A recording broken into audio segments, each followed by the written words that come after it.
All right, what's going on, beautiful people? You are listening to the North Shore 9 podcast presented by FanDuel. We got a little bit of a role reversal here on the NS9 postgame show powered by Primanti Brothers. I'm Tyler. Doug couldn't make it home in time. DiNardo's here. I'm leading. What the hell's going on? We're Pirates bringing win. in the righty. Everything's all over the place. Yeah, what's up, my guy? We brought in the reliever. We brought in our Mason Montgomery here. Yeah, except I throw the right hand. But, I mean, pitch just as effectively, just as hard, obviously. You're an idiot. But hey, 4 earned runs in his last 20.2 innings pitched since June 23rd. Mason Montgomery. Oh, yeah, we'll get to him. Don't worry. Who's like 5th on the list of things to talk about today. Yeah. And none of it really started until the 5th inning, other than Braxton Ashcraft. But before we get into all that, make sure we drop our hashtag raise. It's here in the comments. Be entered into the Primanti Brothers sandwich giveaway. DiNardo, there's one thing to talk about today, I feel like one major thing to talk about. Braxton Ashcraft. Oh, Are you worried about him anymore? I guess. Are you worried that he's a little bit fatigued?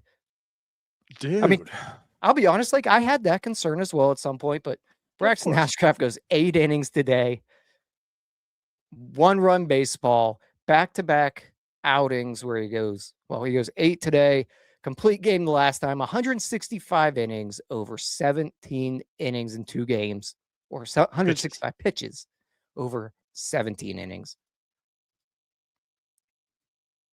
This run's unreal. I know it's 2 games, but this is unreal. I mean, it might just be 2 games, but those are the 2 games that are before us that to talk about. And for these 2 games, like you mentioned, I mean, it's one thing to do it in 1 game. I mean, he was super efficient the last game. It was a great start. Yeah, he gave the 1 home run in the 9th, but kind of sours it. It could have been like a real Maddox and like a complete game shutout. Yeah, he gave the home run, big deal. Today, he gives up another home run, but he goes 80 pitches, 61 strikes. Like, are you joking me? And you are correct. I mean, you could have equated to July. Okay, maybe he's starting to wear down. He has thrown a lot of innings. That's the one thing with Braxton Ashcraft. He came into this season, I think, with 118 innings pitched last season. So again, you understood that the innings limits were going to be there, but he's been the guy that's been going the distance. He's been giving this team length, and you just wonder at what point are they going to maybe not shut him down, but slow him down. And he goes the distance last game. In this game, he goes 8 with 80 pitches. Like, the thing is, dude, is like he's giving this team a lot of innings, but he's not throwing a lot of pitches. Yeah, that's the big thing, is he's just not really taxed when he's going deep into games. Like, every time he goes 7, 8 innings, and even going back to early in the year, when he was going deep, it was because he was so efficient. Like, there are no high stress innings. Sure, he had that stretch there in the middle of the summer where things got a little bit rough and he got beat around a little bit. But for the most part, every time out there, it's relatively stress-free baseball. I mean, I guess the only thing you could say is stressful for him was they didn't score any runs through 5. So he might have had the mentality like, I have to pitch really well, and he gives up the 1 home run. Like, that was the most stress I guess you could equate. Even more of a mental stress than anything, because he was pitching so effectively physically. The other, we're not seeing the velocity tick down either. Like, we haven't seen that all year. And of course, that's been a major concern with basically everybody that pitches on this team, is the velocity dip. We haven't seen that from him. Like, whenever he struggled, it was basically command issues. The velocity has not dipped at all today. It was actually up today, a decent bit. He's got the body type that he can really handle a bulk of innings, I think. Like, comparing him to like a Jared Jones. Jared Jones doesn't seem like the type of guy that's going to give you 200 innings. If you just look at Braxton Ashcraft, that's a dude that looks like a workhorse. I know he's got the injury history, but he just looks it. Yeah, and like about the injury history, I don't know if you like the thing about it is like, I don't look at him as an injury prone pitcher, and that's why I'm worried about innings. He's had injuries in the past, which has limited his innings, which is why you're worried about the innings because he Right. hasn't gone out there and pitched more than 120 innings this season. Like he hasn't pitched to the level where you then look for and say, okay, I'm good with giving you 180 this year. He hasn't gone to that. So that's why you worry about the innings. It's not so much because like, this is a guy who's probably going to be injury prone for his career. Like that, I could see that being Jared Jones. You've brought that up multiple times. Not that he's going to be. I'm not here to tell you that he will be, right? I think he's a good starting pitcher, but Braxton Ashcraft looks the part and he's certainly playing the part. He also gets lefties out. He gets everybody out. All right, so I mentioned it's been 17 innings for Braxton Ashcraft his last 2 starts. He's thrown 165 pitches. If you give Carmen Mlodzinski 165 pitches, how many innings is he going? I hate you so much because you said the 17 innings, the last 2 starts, and you know where my mind went to right away? I immediately said, it. Carmen has half the innings in 3 starts. And then that's, of course, how you phrase that question. I don't know. Is that the rest of the year? It might be. He might get 9 innings in. Unreal. Just an unreal stretch he's on right now. And I know 2 games, but what it reminds me of, weirdly, just watching, and I know it's a different hand, but watching him pitch right now reminds me of J.A. Happ when he was on that run. Ooh. And what I mean by that, Flores did not move his glove all night. And that's what it was like with Happ. You set up, he's going to locate it exactly where he wants it. That's what he looks like right now. He can throw the ball wherever he wants to throw it. And what I'll allude and say to that, he didn't look nasty in the swing and miss. The pitches were nasty, though. It wasn't like this is one of those starts like he wasn't racking up the whiffs, and that's why the pitches looked nasty. The pitches were still equally as nasty, though. Like you talk about location. I mean, he was throwing obviously for strikes, right? 61 strikes and 80 pitches thrown. He was clearly throwing a lot of caught looking. Like his stuff was just so good tonight. We have Doug who has entered the comments because he's pulling his own Carmen Mlodzinski, and he'll appear whenever he feels like it. Well, at least he's determined he's not a starter.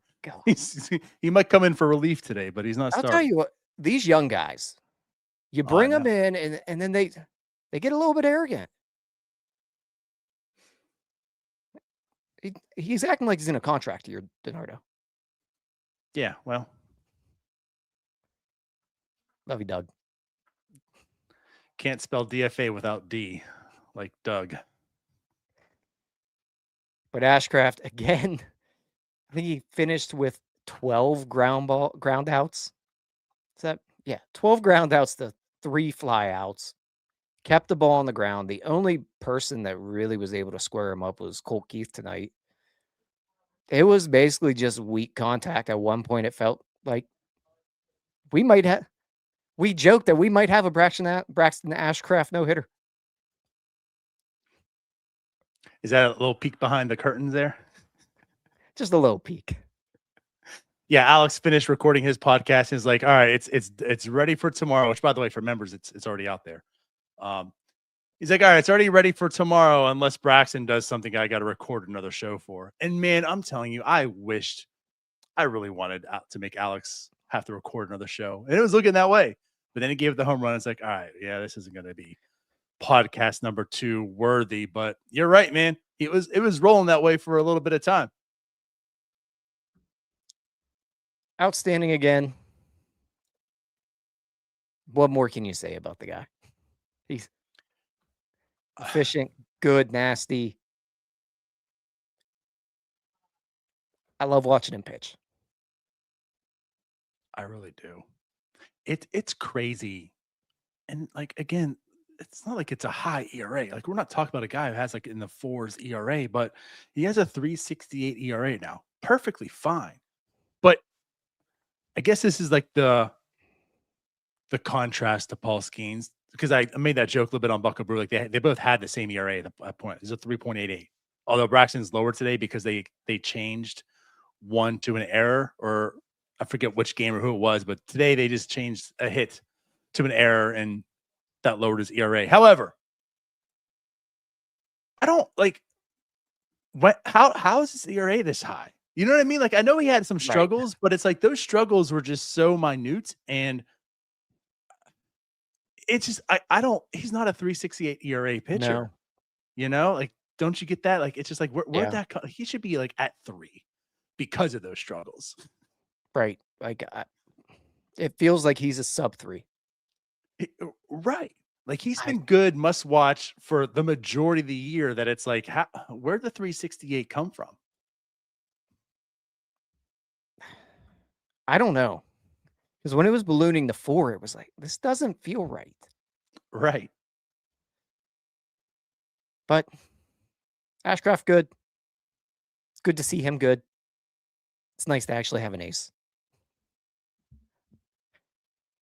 Oneil I know I Cruz is joked back about too, this a DiNardo. bit.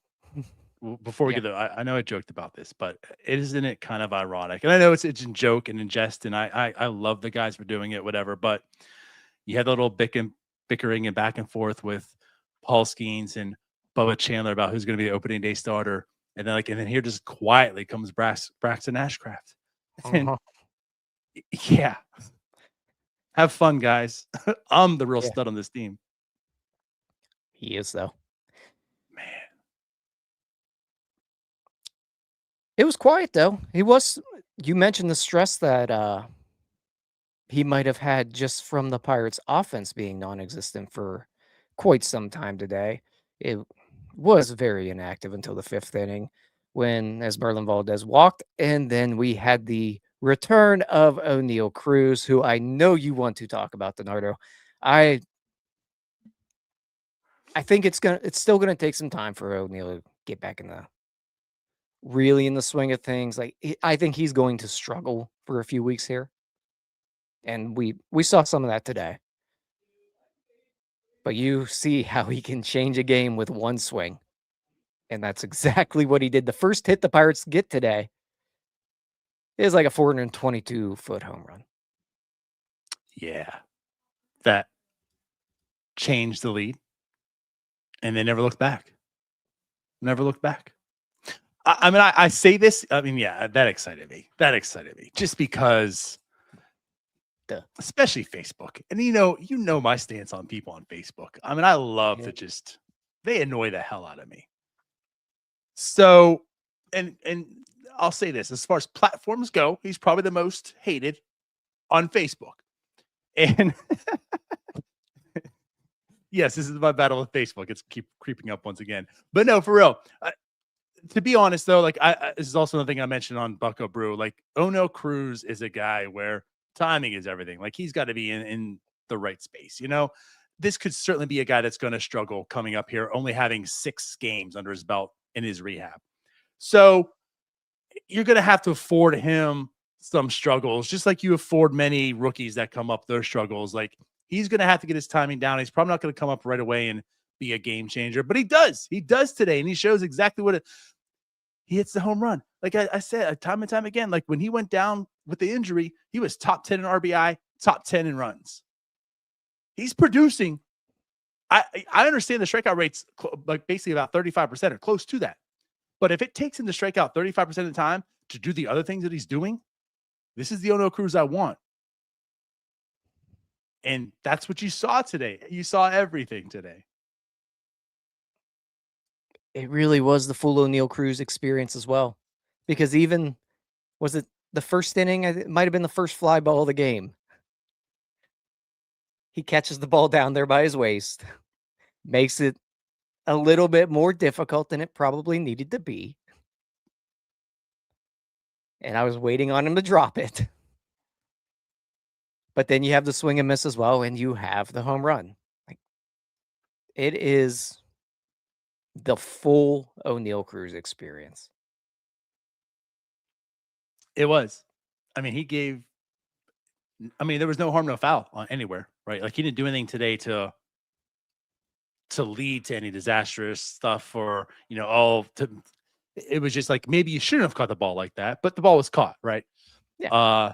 So yeah, I mean, both sides could have something to say today. I mean, he does have the 2 strikeouts, but again, like that's the point I want to make. And just like you said, he's probably going to be a guy that's going to take about 2 more weeks, especially that type of injury. There's going to be some soreness. I mean, there is some soreness, Right. you're bringing him back because like you kind of have to. He's still probably your best chance. I mean, if he can physically play because the injury's healed, you're just managing pain and soreness. I'd rather him adjust up here than adjust down there because he still probably gives this team a better chance being where he's at, probably, than down there. And yeah, like he does it. He does that today. So, Yeah. but I do want to say something too. I do want good Oneil Cruz stuff. The communication between him and Esmerlin. Yeah. Like that was an early season huge problem. And he came out there and he showed his dominance that I'm the center fielder. This is my ball, which is probably something that Mm-hmm. the corners aren't too used to. No, and this isn't my dig at by all means, not my dig at Jake Mangum. But again, he's a freak athlete. He can cover more ground. Right. And so like Esmerlin's going out there and it's like, no, this is my ball. And he made that communication be known and you didn't have any issues in that exchange there. So He was in his pocket in right field. yeah, He was in front of the Clemente wall when he caught the ball. But yeah, you're right there, and that's something I do kind of want to watch as well as Merlin and Oneil Cruz together. Just like I know Marcell Ozuna was probably a big, like he was probably important to Cruz, or at least that's the way it seemed, and that's the way it was told to us. On a kind of flip side, Ozuna is the grizzled vet. He's seen a lot of things. He's been around a long time. Then you flip it to an Esmeralda Valdez, who's just this fun-loving kid. That how can you not put a smile on your face? I'm just curious to watch those two.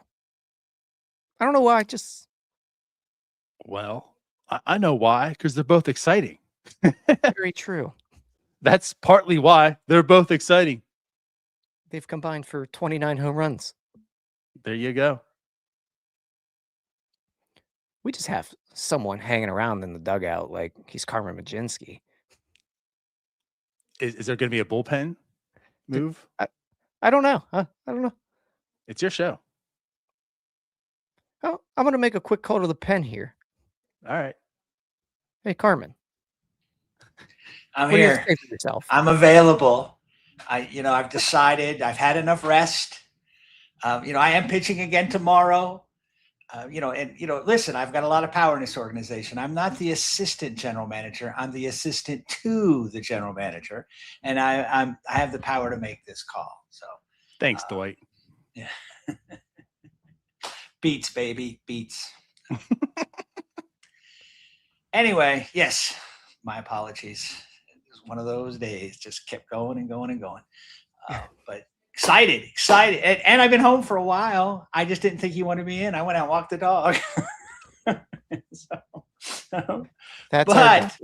Yeah. So anyway, DiNardo, thank you. I don't know if you want to, the people love you. I don't want to be the guy that kicks you out. You've only thrown 70 pitches, 60 strikes. And you know what? I've been going max effort. My arm's getting a little tired right now too. So, I mean, I could. You got to take a page from Skeens, man. It's up to Don Kelly. Go. We're not going to, we're going to lower velocity by design. It's our plan to pitch poorly. We'll make a call to the pen here because the people do love Doug. And I'm a man of the people. We need our starter for the rest of the season. I can't believe they're pulling DiNardo after only 4 innings. He was throwing the heat. This stuff looked great. What are you doing, Donnie? Next thing you know, you're going to bat Jared Triolo leadoff. Well, I guess I can let DiNardo come out of the game if he would like here. All right. Appreciate DiNardo for filling in well. Thank you, DiNardo. Doug was walking his dog. Team player. I was walking the dog. Get me the win, Doug. That's all I got to say. Get me the win. Player. I'm gonna Mason Montgomery this thing like nobody's business. Gotta love it. Before we talk to Doug about some of this game, we got to give a shout out here to Steel City DW. Steel City, thank you for the tenor here. Happy birthday, Roberto Clemente. Retire 21. Doug, talk to DiNardo a little bit there about the Buccos 4-1 win. Make sure we're dropping a hashtag Razy here in the comments. I'll let you have the floor here to give your praise of Braxton Ashcraft, because I feel like everybody needs to today. Yeah. I mean, what an outing, and what a follow-up. I mean, as a Pirates fan, especially these last 26 years or so, you do not expect like somebody comes in and throws a gem like that, and then he's out in the third inning by his next start, kind of thing. We just don't get that. We haven't gotten it from our starters this year. And Braxton Ashcraft, we have an ace right now. He is our ace this year. He's won 20% of our games. I know pitcher wins don't count, blah, blah, blah, blah, blah.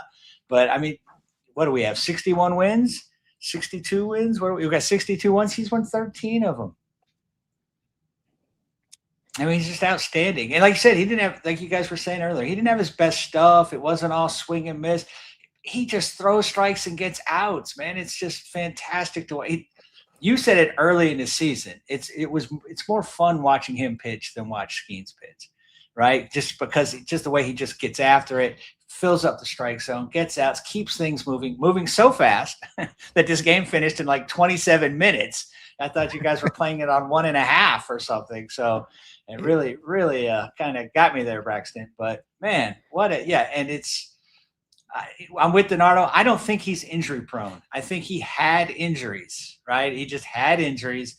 I think he's overcome that. He is right out of central casting for a starting pitcher. Big old strong kid from Texas. Just what more can you say? Tip of the cap. You guys covered it quite well. I can hardly wait till his next start. You know what I'm saying? It's like in a season that there's not much to care about. I want to see how he finishes. I want to see what he does. And I'm really looking forward to what he does next year with maybe some of the restrictions come off, because he'll have his innings in, that sort of thing. I also just add on to that. I know you mentioned the pitcher wins, and I'm not a pitcher win guy either, but when you go deep into games like Ashcraft has, that's where pitcher wins actually matter to me. Because he's legitimately going out and winning games. He's going 7-8 innings. Right. But I don't know the breakdown of his 13 wins, but I would venture to guess probably half of them he's gone pretty deep into the game. Right. I mean, that's exactly it. It's not the W that he gets, in his record. It's the fact that on a team that did not have much of a bullpen, he was avoiding having to use them. That was his big value. It's that you didn't have to bring in a guy, maybe until the, 8th inning or sometimes, because he went 7 innings a couple of times, went in, pitched into the 7th, that sort of thing. Right. And that's He's not being pulled in the 5th when they're up by 10. For sure. And he's not, Mitch Keller was supposed to give us innings, and he did not. And, and Skeens was supposed to give us innings, and he did not. And so the fact that Ashcraft did has just been a huge, huge boost for this team. His last 2 starts, he's needed 1 inning of relief. And I'm not sure that he needed that. he had 80 pitches. Like, he could have gone, Yeah, but I was okay with it there. Yeah, me too. Just Colt Keith had hit him hard twice. McGonigal put him in play hard. I mean, you're at the top of the order.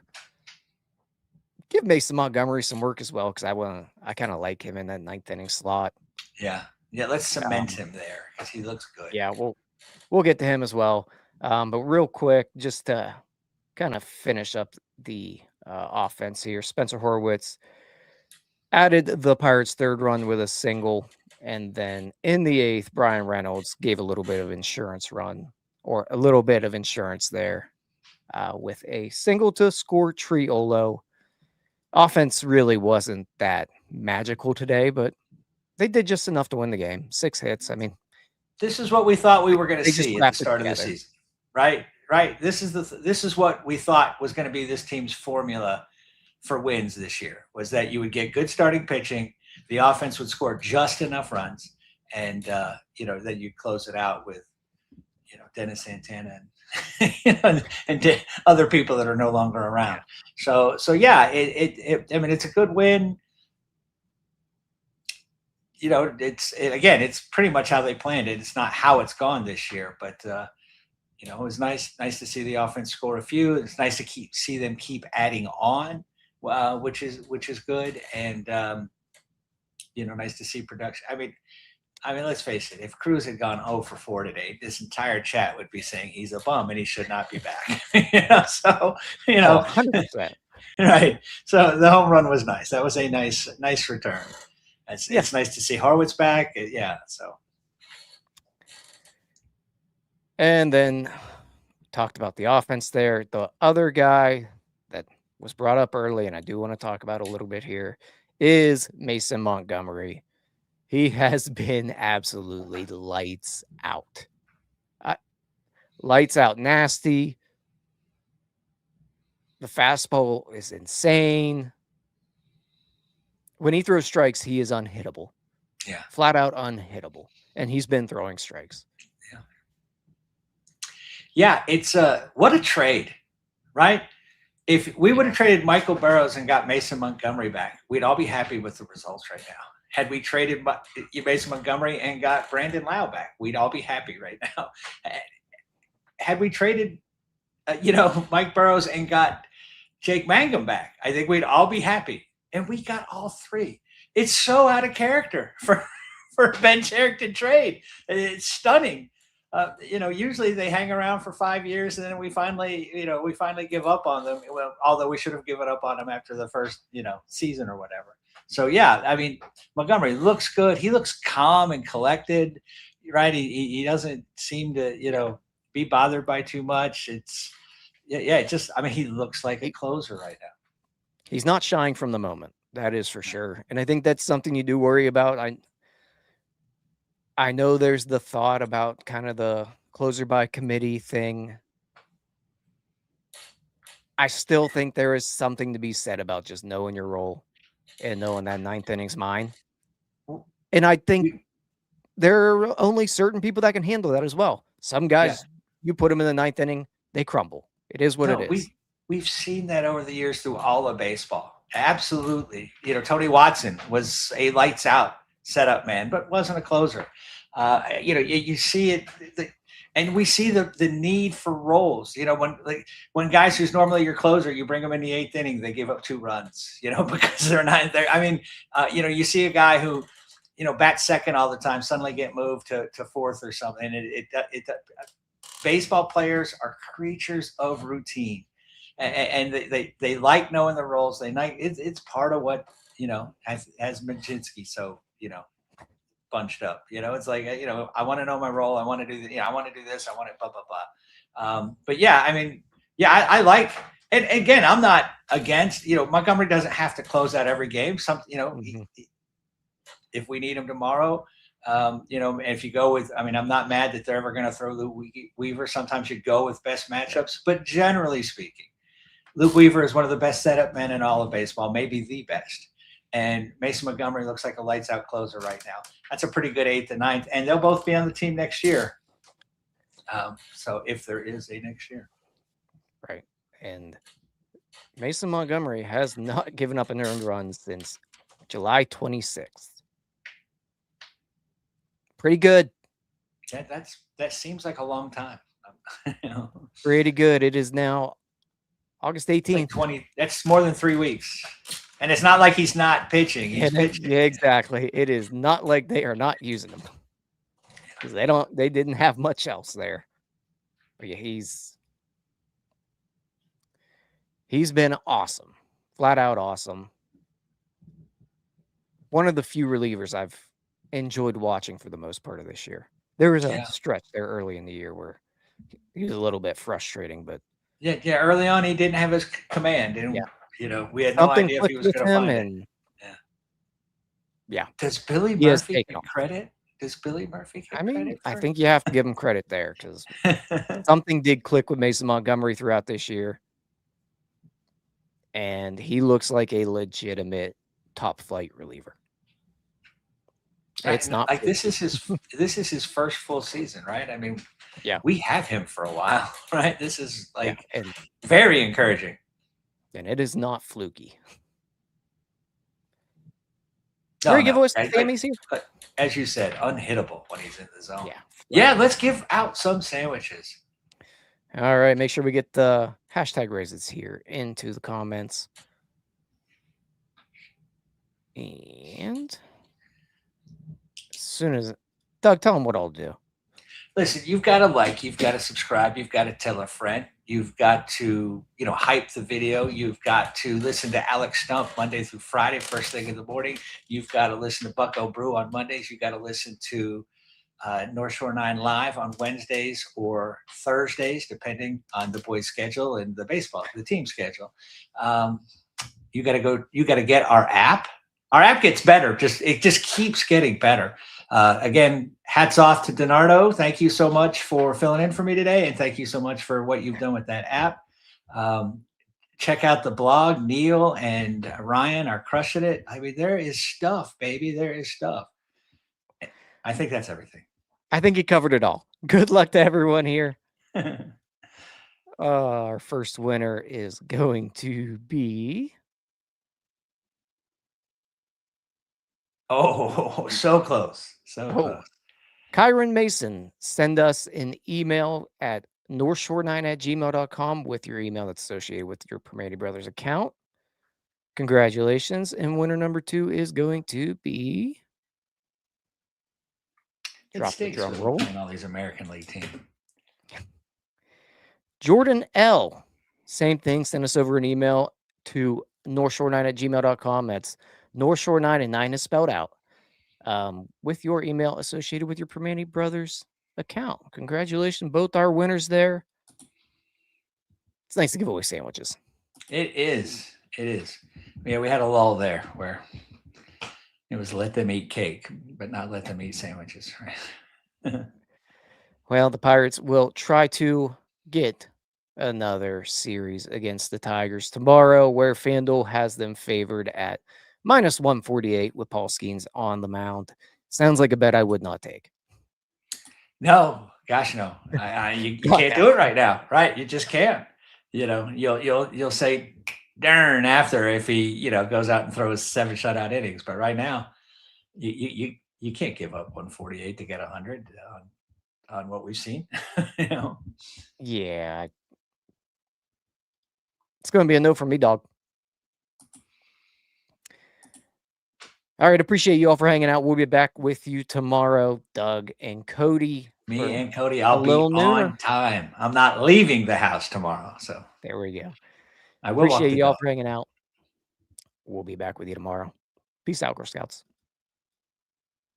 All right, that wraps up this episode of North Shore 9. Thanks so much for tuning in. Whether you're listening on the podcast or catching us on YouTube, if you enjoyed the show, please give this video a thumbs up and don't forget to hit that subscribe button if you haven't already. It really helps us grow. And if you're listening on the podcast, a quick review goes a long way in helping others find the show. Plus, be sure to tell a friend about us. There's always room for more here in the NS9 community. And for those looking to support us a little more, consider joining our Patreon, become an MVP member, and get exclusive perks while helping us continue to bring you more of the Pirates content you love. Thanks again for all your support, and let's go Bucks.